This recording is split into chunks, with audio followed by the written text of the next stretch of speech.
L'explosion a eu lieu ce samedi matin dans le quartier des Chartrons.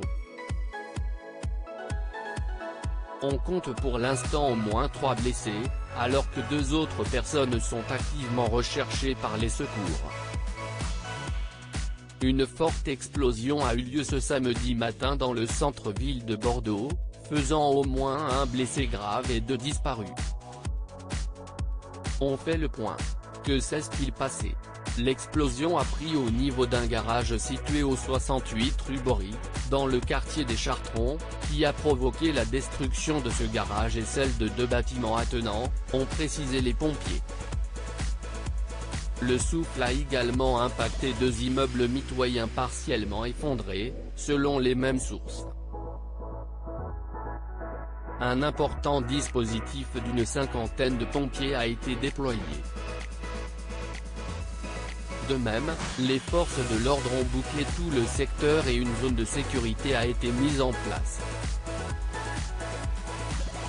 Quel est le bilan? Après un premier bilan annoncé de 3 blessés, la préfecture a annoncé qu'une personne âgée était dans un état grave, et qu'un couple était porté disparu et activement recherché par les équipes cynophiles des sapeurs-pompiers. Selon la préfecture, la personne blessée est âgée de 89 ans et se trouve dans un état grave. Le couple disparu est le garagiste et sa compagne.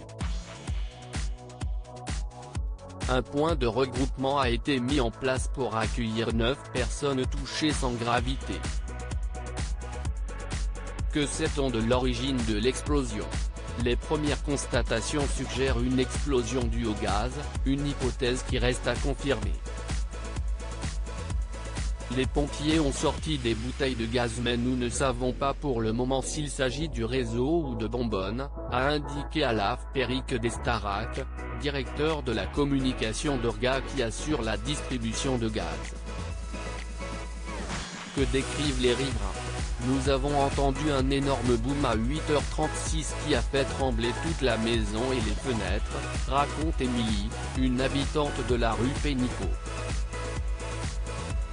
Nous sommes sortis et avons constaté qu'il y avait des vitrines brisées autour de chez nous. Les gens en pyjama sont sortis de chez eux, personne ne sait ce qu'il se passe, il y a des tuiles brisées partout au sol, poursuit Émilie.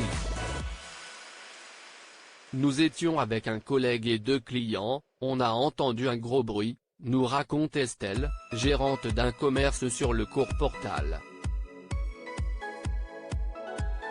Sur le coup on s'est dit si une rafale de vent car ça a fait vibrer les portes, puis on s'est rendu compte que les vitres de l'ancienne boutique Amos située en face étaient brisées.